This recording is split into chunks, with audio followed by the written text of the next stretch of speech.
포로들에게 주는 편지가 29장 바로 앞에 있었습니다. 여기서 너희를 향한 나의 생각은 재앙이 아니고 평안이다. 참 귀한 말씀이 있었고요.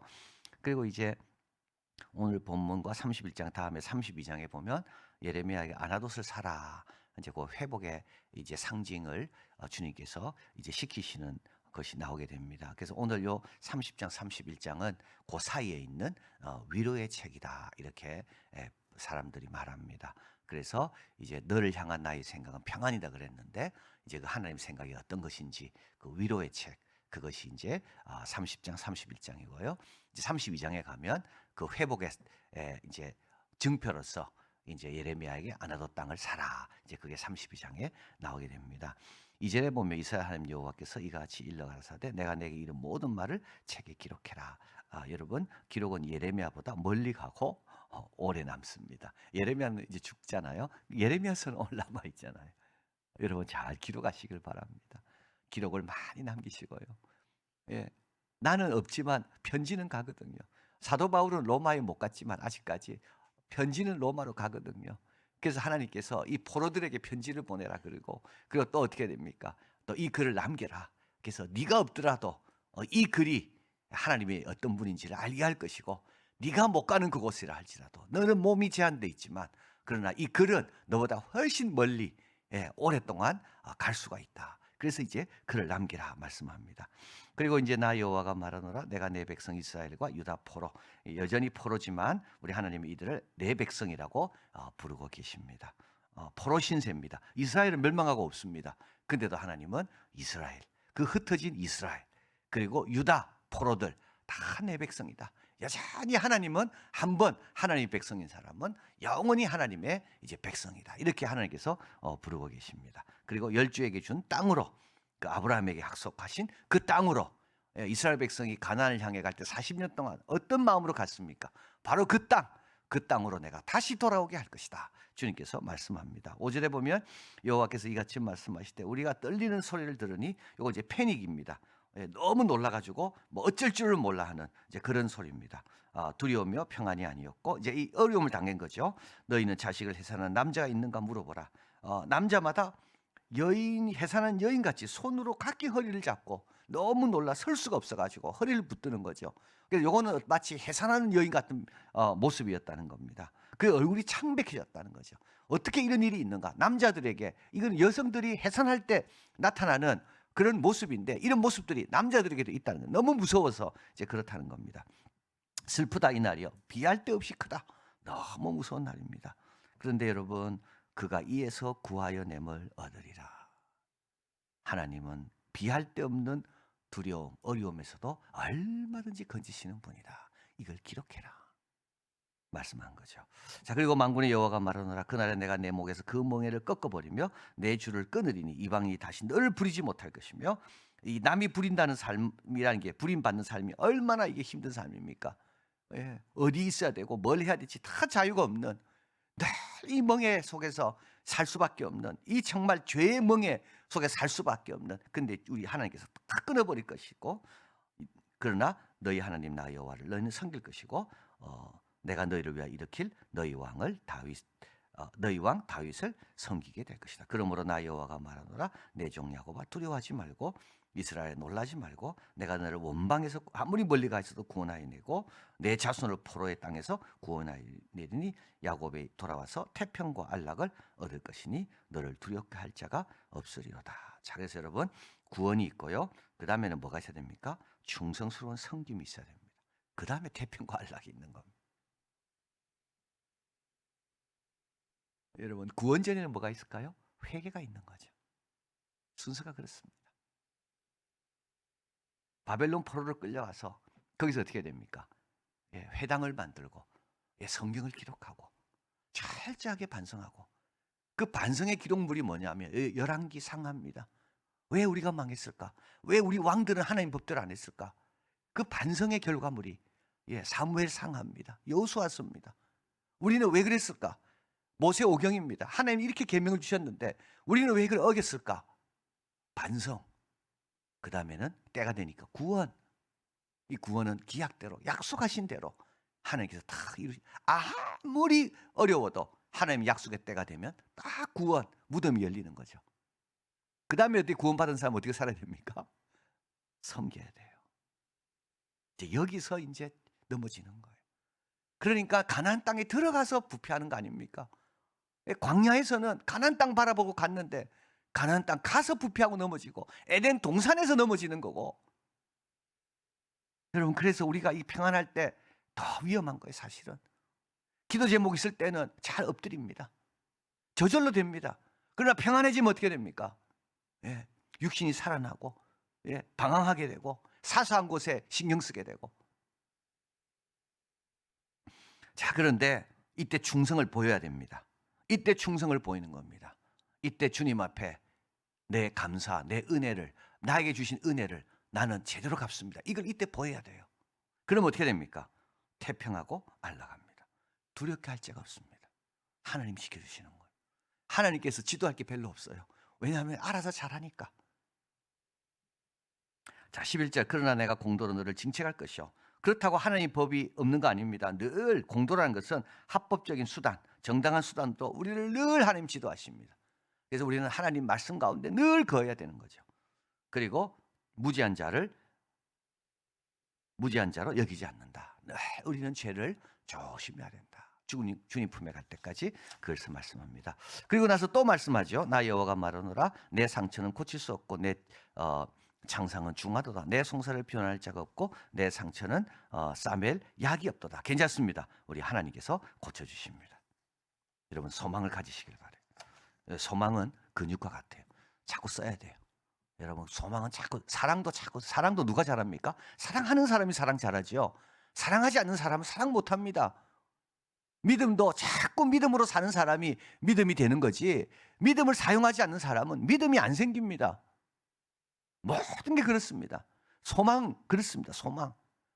바랄 수 없는 중에 바라는 이 소망을 자꾸 키워야지, 이 소망의 근육을 키워야지 어디서나 소망할 수 있는 거죠. 소망을 키우지 않고 불평하고 원망하고 좌절하는 사람, 그 근육이 큰 사람들은 소망할 수가 없는 거죠. 그래서 여기도 한번 보십시오. 내 중상은 중하고 창상은 중하고 내 상처는 고칠 수가 없고 내 송사는 변호할 자가 없고 내 상처는 싸맬 자가 없고 내 주위에 아무도 없습니다. 14절. 너를 사랑하는 자가 다 너를 잊어버렸습니다. 찾지 않습니다. 이게 동맹입니다. 동맹 국가들. 처음에는 얼마나 좋아하고 잔치자리에 얼마나 같이 즐기고 같이 재밌었습니까? 그런데요, 아무도 안 찾아요. 다 잊어버려요. 다 바빠요. 다 바빠. 15절. 어찌하여 내 상처를 인하여 부르짖느냐? 내 고통이 낫지 못하리라. 내 죄악의 큼과 내 죄악의 수담을 인하여 내가 내 일을 행하였느니라. 바벨론에서 포로 생활, 예루살렘 멸망, 얼마나 이게 결정적이고 회복 불가능한 건지 이제 그 말입니다. 나 여호와가 말하노라. 그들이 쫓겨난 자라 하며 찾는 자가 없는 시온. 아무도 시온 안 갑니다. 황폐한 곳. 아무도 찾지 않고 더 이상 방문객도 없는 그런 시온. 그런데 내가 치료하여 내 상처를 낫게 할 것이다. 우리 하나님이 하신다는 거예요. 그래서 여러분, 주님 앞에 늘 나오시고요, 이 소망이 흔들리지 않도록 지키셔야 됩니다. 이게 흔들릴 때가 참 많습니다. 이걸 우리는 지켜내야 돼요. 그래서 하나님 지켜내게 해주십시오. 아무리 상처가 중하고 아무리 내가 불가능하다 할지라도 주님은 무덤문을 여시고 구해내시는 전능하사 천지를 만드신 내 아버지입니다. 선포하시고 이 소망의 근육을 이때 키워나가는 겁니다. 자, 18절. 나 여호와가 말하노라. 보라, 내가 포로된 야곱의 장막을 돌이키고 그 거하는 곳들을 긍휼히 여길 것이며 그 성읍은 자기 산에 중건될 것이고 그 궁궐은 본래대로 거하는 곳이 될 것이고. 19절. 감사하는 소리와 즐거워하는 자의 목소리가 그 성중에서 나올 것이다. 얼마나 감사합니까? 아까는 뭡니까? 손을 허리에 갖다 대고 너무 놀라 떨리는 소리밖에 없었는데 지금은요, 감사하고 즐거워하고 잔치하고 박수치고 노래하고. 그 성중에서, 그 성이 어떤 성이었나요? 아무도 돌아보지 않는 잊혀진 성이었는데 그 성에서 다시 즐거운 소리가 들리는 겁니다. 그들을 번성케 하리니 쇠잔하지 아니하고 인구가 줄지 않습니다. 내가 그들을 영화롭게 합니다. 인구가 줄 뿐만 인구가 늘어날 뿐만 아니라 이들이 어떻게 됩니까? 이들의 명성이 자자하게 되는 겁니다. 21절 왕은 그 본죽에서 날 것입니다. 자, 여러분 한번 보십시오. 여호와의 계명을 즐거워하고 지키고 그대로 순종하는 자가 어땠습니까? 세상에 있는 그 어떤 자보다 훌륭한 자입니다. 여러분 여호와를 경외하는 것이 지식의 근본이라 그랬잖아요. 그러니까 어떤 통치자가 최고의 통치자입니까? 하나님을 두려워하고 그 계명대로 행하는 자가 최고의 통치자입니다. 여러분 우리 가운데서 최고가 나오는 거예요. 우리 가운데서 세계 최고가 나옵니다. 세계 최고는 누굴까요, 여러분? 여호와의 계명대로 사는 자가 세계 최고입니다. 딴 데서 찾을 필요 없어요. 여러분 두리번거리지 마세요. 말씀이 있는 것, 은혜가 있는 것, 약속이 있는 그곳에 있는 백성들이 세계 최고입니다. 제가 잡지 읽었는데 그게 뭐냐면 천재의 저주라는 거예요. 천재의 저주. 여러분 천재 부모님 만난 적 있습니까? 천재 부모. 우리는 내 아이가 천재면 좋겠죠. IQ 162 이게 제일 높은 거래요. IQ 162. 예. 여러분 천재의 부모를 만난 적이 있습니까? 그 작가는 천재의 부모들한테 그 멘사 그룹에 들어간 영국은 2만 명이라 그러고 미국은 5만 명이라 그러는데 그 멘사 그룹의 부모들이 보낸 편지를 자기가 다 보니까 너무 힘들다는 거예요. 천재 부모들이. 너무 괴롭다. 자 이제 밥을 먹어야 되잖아요. 애가 너무 똑똑하니까 이 밥에 밥알, 반찬, 고춧가루 전부 분석하고 있어. 그러니까 밥 먹는 시간이 즐거운 시간이 아니에요. 배가 고파하면 우리는 즐거운 시간인데 얘는 너무 똑똑해가지고 이 성분 하나하나를 다 아니까 밥이 안 넘어가. 그걸 보고 있는 부모는요. 밤이 안 넘어가요. 그래서 어떤 부모는 말합니다. 제발 내 아이가 좀 정상이 됐으면 좋겠대. 잠 오면 자고 드라마 보면 웃고 바보처럼 그냥 행복하고 친구 만나서 잘 어울리고.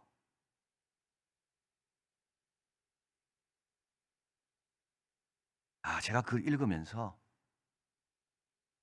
우리 대한민국의 최고의 천재가 누군지 아십니까? 지금 50대 후반입니다. 예, 그분은 2살 땐가 4개 국어를 다 외웠어요. 4개 국어. 2살 때. 김응용 씨입니다. 미국에 있습니다. 본인은 이렇게 이야기합니다. 나는 기계였다는 거예요. 일어나면 수학 문제 풀고 먹고 자고 일어나면 또 수학 문제 풀고. 여러분 우리가 천재한테 기대하는 게 그런 거죠. 계속 풀어라. 계속 일하고 기계처럼 살아라. 자기는 자기 인생이 너무 비참하대요. 나는 기계 취급받았다는 거. 여러분 어떤 게 제일 지혜롭고 복된 겁니까? 여호와를 경외하는 겁니다. 최고의 지혜는 어디서 있습니까? 하나님 앞에 겸손히 엎드리는 게 최고의 지혜입니다. 여기서 나온다니까요. 그 본죽에서 그 본족에서 그 왕이 나온다고요. 내가 그를 가까이 오게 합니다. 그래서 그가 내게 접근합니다. 여러분 이것만큼 영광스럽고 제일 복된 상태가 어디 있습니까? 그가 나에 가까이 옵니다. 그래서 여러분 제일 힘센 사람은 제일 힘센 사람과 가까운 사람이 제일 힘센 사람이죠. 바로가 힘센 게 아닙니다. 전능하신 하나님과 가까운 야곱이 더 힘이 셉니다. 왜냐하면 전능하신 하나님께 구할 수 있으니까. 그래서 야곱이 바로를 만났을 때 바로를 축복해 주잖아요. 바로를 축복하잖아요. 거꾸로. 우리는 축복받으려고 바로 앞에 가잖아요. 여러분 그러지 마십시오. 우리가 축복해 주는 겁니다. 야곱은요. 먹을 게 없어가지고 자기 아들한테 지금 온 거죠. 총리 아들한테. 식구들 다 70명 끌고 먹을 게 없어가지고 신세 지려고 애굽에 온 겁니다. 그런데 바로 딱 만났습니다. 이때 바로 앞에 어떻게 합니까? 야곱이 오히려 축복합니다. 왜요? 하나님과 가까우니까요. 여기 한번 보십시오. 가까이 오게 함으로 그가 내게 접근하리라. 그렇지 않고 담대히 내게 접근할 자가 누구려? 우리가 기준입니다. 여러분 꼭 기억하시길 바라요. 내가 기준이에요. 왜요? 우리는 하나님 가까이 거하는 자니까. 우리가 천국의 열쇠를 가진 자고 우리가 복의 근원인 겁니다. 자 보라 여호와의 노가 바다의 폭풍 회오리 바람처럼 악의 머리를 칠 것이라. 나 여호와의 진노. 그러니까 지금 다시 돌아오는 겁니다. 이제 이들은 이제 진노를 받게 될 것이고 포로로 끌려가게 될 것이고 1차 포로로 가 있고 예. 그러나 이 모든 진노를 다 경험한 다음에는 이제 이 위로의 책을 읽으면서 하나님께서 이렇게 우리를 회복하시는구나. 이걸 깨닫게 될 것이다라고 말씀합니다. 너희가 말일에 깨달으리라. 예레미야 1장 10절 보라 내가 오늘날 너를 열방 만국 위에 세우고 너를 뽑으며 파괴하며 파멸하며 이게 앞에까지 내용입니다. 넘어뜨리며 그러나 그 다음에 뭐 한다고요? 건설하고 심을 것이다. 자, 멸망과 심판 다음에 건설하고 심습니다. 죄를 깨닫고 회개할 때만이 있어야 회개할 때야지만이 천국을 경험합니다. 나자제하지만 됩니다. 있는 것을 다 놓아야만 됩니다. 주님 앞에 겸손히 나와야지만이 예, 주님께서 이제 예비해 놓으신 그 모든 약속과 복을 이제 그 길로 들어서는 거죠. 이제 출발이죠. 그게 출발. 다 잊어도 하나님 우리를 잊지 아니하시고요. 아무도 우리를 안 찾아줘도 하나님은 내게 오라고 말씀해 주십니다. 여러분 능히 고칠 수 있습니다. 부활의 소망을 꼭 지키시고 이 소망이 흔들리지 않도록. 어떤 사람은 소망을 비웃습니다. 그러나 우리는 그 비웃음에 넘어가지 않습니다. 하나님을 가까이 하는 것이 복이다.